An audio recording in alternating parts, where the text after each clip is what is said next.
कहते हैं छोटी सी लालच में फंसकर बड़ा अवसर हाथ से निकल सकता है। इसीलिए नकारात्मक विचारों से बचना चाहिए। लालच की वजह से बहुत अच्छा अवसर हाथ से निकल सकता है। इस संबंध में आपको मैं एक कथा सुनाने जा रही हूँ। कथा के अनुसार पुराने समय में एक बूढ़ा 3 गठरियाँ लेकर रास्ते में खड़ा था। बूढ़े ने एक लड़के से कहा कि बेटा, क्या तुम मेरी मदद करोगे? मेरी एक गठरी बहुत भारी है, इसे मेरे गांव तक पहुंचा दो। मैं तुम्हें 2 स्वर्ण मुद्राएं दूंगा। लड़के ने कहा कि मैं आपकी मदद करने के लिए तैयार हूँ। लड़के ने एक गठरी उठा ली, वह बहुत भारी थी। लड़के ने वृद्ध से पूछा कि बाबा, इसमें क्या है? बूढ़े ने धीरे से जवाब दिया कि इसमें सिक्के हैं। लड़का सोचने लगा कि इतने सारे सिक्के लेकर मुझे इनसे क्या करना है, मैं बेईमानी नहीं करूँगा। दोनों आगे बढ़ते रहे। कुछ देर बाद वे एक नदी के किनारे पहुँच गए। उन्हें नदी पार करना था। लड़का नदी में उतर गया, लेकिन बूढ़ा व्यक्ति किनारे पर ही खड़ा रहा। बूढ़े ने कहा कि मैं नदी में 2 गठरियां उठाकर चल नहीं सकता, क्या तुम मेरी एक और गठरी उठा सकते हो?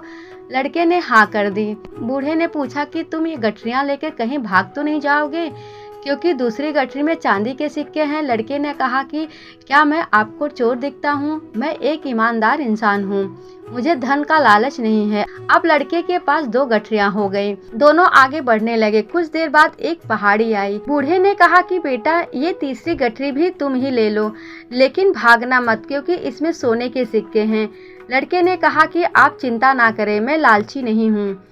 बूढ़े ने तीसरी गठरी भी उस लड़के को दे दी। अब वह लड़का तेजी से चलने लगा। बूढ़ा काफी पीछे रह गया। लड़के ने सोचा कि अगर मैं ये तीनों गठरियां लेकर भाग जाऊंगा तो मेरी गरीबी खत्म हो जाएगी, बूढ़ा तो मुझे पकड़ भी नहीं पाएगा। ये सोचकर वह तीनों गठरियां लेकर भाग गया। लड़के ने घर पहुंचकर गठरियां खोली तो उसमें मिट्टी के सिक्के थे। ये देखकर वो हैरान था। उसने सोचा कि उस बूढ़े ने मुझसे झूठ क्यों बोला। तभी उसमें सिक्कों के साथ एक चिट्ठी भी उसे मिलती है। चिट्ठी में लिखा था कि ये पूरा नाटक इस राज्य के खजाने की सुरक्षा के लिए ईमानदार व्यक्ति की खोज करने के लिए रचा गया था। वह बूढ़ा कोई और नहीं बल्कि इस राज्य के राजा हैं। अगर तुम ईमानदार रहते तो तुम्हें मंत्री पद मिलता और राजा से मान सम्मान भी मिलता। व्यक्ति को अपनी गलती पर पछतावा होने लगा। उसने छोटे से लालच में बड़ा अवसर खो दिया था।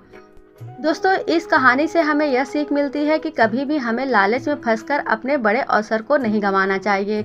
हमें हमेशा ईमानदार रहकर ही काम करना चाहिए। ईमानदारी से अगर हम रहेंगे तो हमें कहीं ना कहीं ईमानदारी का इनाम जरूर मिलता है।